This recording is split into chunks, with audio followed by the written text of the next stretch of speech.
Good morning. Have a nice day. God bless you all. I love you, darling. ये आज का हमारा शीर्षक है आज के वीडियो का। इसका मतलब क्या है?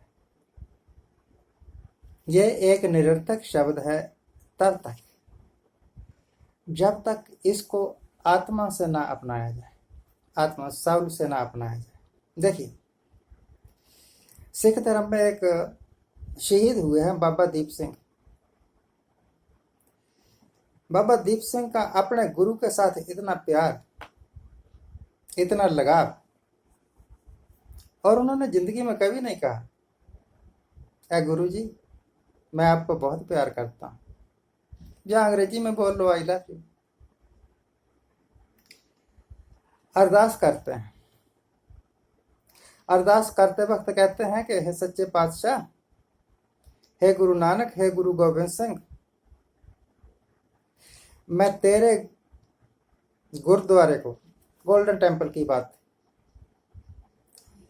जावर जालमों से आजाद करवाऊंगा तभी मरूंगा। उससे पहले मुझे मौत ना आए, मैं ना मरूं। अपने साथियों को लेकर चले। जिस वक्त हरमंदर साहब से 1.25 कोस दूर रह गए, 2-2.5 किलोमीटर समझ लो, युद्ध हो रहा था बड़ा भयंकर। अचानक किसी की तलवार लगी और बाबा दीप सिंह का सिर धड़ से अलग हो गया। एक सिख बाबा जी के शरीर के पास खड़ा होकर कहता है, बाबा जी आपने तो कसम खाई थी कि आपका सिर दरबार साहब की परिक्रमा में गिरेगा, आप रास्ते में ही धोखा देकर जा रहे हैं। उसके बाद क्या हुआ क्या नहीं, या तो वो सिख जानता है, या उसके साथ जो थे लोग वो जानते हैं, पर मैं ये जानता हूं, अकाल पुरख के हुक्म से बाबा दीप सिंह ने अपने एक हाथ पर सिर रखा और दूसरे हाथ पर खंडा, और चलाना शुरू कर दिया खंडा। जिस वक्त मुसलमानों ने, मुगलों ने देखा कि एक बिना सिर वाला शरीर लड़ता आ रहा है, तो भगदड़ मच गई। 1.25 कोस का पैंडा कब्र करके बाबा दीप सिंह हरमंदर साहब की दर्शनी ड्योढ़ी पर आए और फिर अपना शीश भेंट कर दिया। जहां पर ये शीश गिरा था वहां आज गुरु गोविंद सिंह, बाबा दीप सिंह का गुरुद्वारा है। I am sorry. ये एक सिख का अपने गुरु के प्रति सच्चा प्यार, सच्चा प्यार। एक सिपाही फौजी जब युद्ध क्षेत्र में अपनी जान कुर्बान कर देता है, जरूरी नहीं वो हिंदुस्तान का, जरूरी नहीं कि वो पाकिस्तान का, कहीं उस वक्त वो अपने देश को प्यार कर रहा है, अपने देश के वास्ते अपनी जान की परवाह नहीं करता। ये है आई लव यू। किसी लड़की को एक लड़का कहता है आई लव यू डार्लिंग, अपनी बातों के जाल में फंसा के फिर शादी कर लेता है। 6 महीने बाद मन मुटाव हो जाता है, मन भर गया, फिर उस लड़की की तरफ आंख उठा के भी नहीं देखता, अब वो बुरी लगती। तो ये आई लव यू डार्लिंग ना हुआ, ये तो धोखा हो गया। I love you darling. जरूरी नहीं कि एक नौजवान लड़का एक नौजवान लड़की को ही ये कहे, कोई भी किसी को कह सकता है। मेरे पास एक लड़की आई पढ़ने के लिए, बहुत नालायक थी, 10वीं में। कहते हैं उसके पिताजी कहते हैं ये 5 बार फेल हो चुकी। अच्छा कोई बात नहीं, आप जाइए। मैं उसको अपने पास बुलाया, मैंने कहा गुड़िया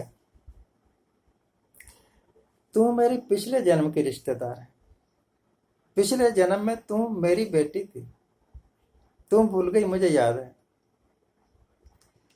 वो रिश्ता याद कर और अब सोच कि मैं पिछले जन्म में कभी फेल नहीं हुआ था, मैं इस जन्म में कभी फेल नहीं हुआ। देखो 10 सब्जेक्ट लगातार बोल सकता हूं बड़ी मास्टरी के साथ, तू क्यों फेल होती है? आज के बाद तू समझ के तेरे सिर पर मेरा हाथ है, थोड़ी मेहनत कर। तू थोड़ी मेहनत करूंगा मैं और तू पास। एग्जाम हुआ, रिजल्ट निकला,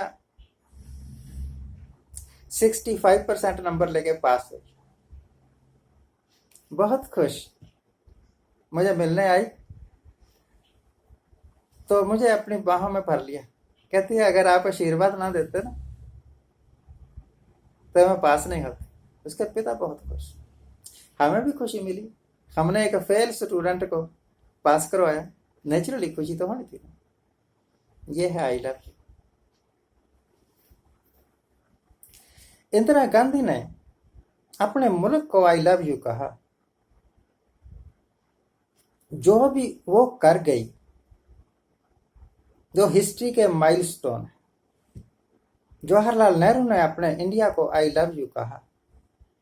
जो कुछ कर किया, मेरे घर के 28 किलोमीटर दूर भाखड़ा नंगल डैम है, एग्जाम्पल एक है, और बहुत सारे काम करके। ये है आई लव यू।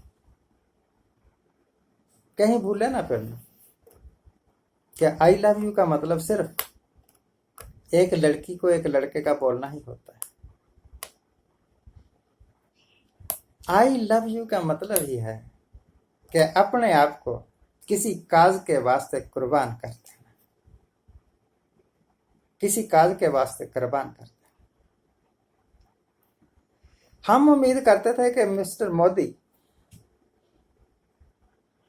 जब इतने देशभक्त हैं कि जनता की सेवा के वास्ते अपनी ब्याही हुई पत्नी को ठुकरा के आ गए कि मैं सेवा करूंगा, तो वो सेवा का भाव इनके अंदर कूट कूट कर भरा हुआ होगा ना, कि मेरा जीवन जनता को समर्पित है। पर वो सब दिखावा था, वो सब फरेब था, वो सब झूठ था। इन्होंने आई लव यू देश को नहीं कहा, इन्होंने आई लव यू जनता को नहीं कहा, इन्होंने आई लव माई सेल्फ कहा। इसी करके मुल्क की दुर्दशा हो। राम जन्मभूमि का नाम और चार तरफ से कैमरे और फोकस में सिर्फ और सिर्फ नरेंद्र मोदी। क्या नरेंद्र मोदी के अलावा भी कुछ देश में है या क्या नहीं है? देश में बहुत कुछ है, बहुत सारी समस्याएं हैं, बहुत सारे संसाधन हैं। अगर कोई वाइज आदमी होता, अगर कोई देश को प्यार करने वाला होता, तो जितनी मर्जी विकट परिस्थितियां होती, जितनी मर्जी खराब परिस्थितियां होती, देश को डिगने नहीं देता।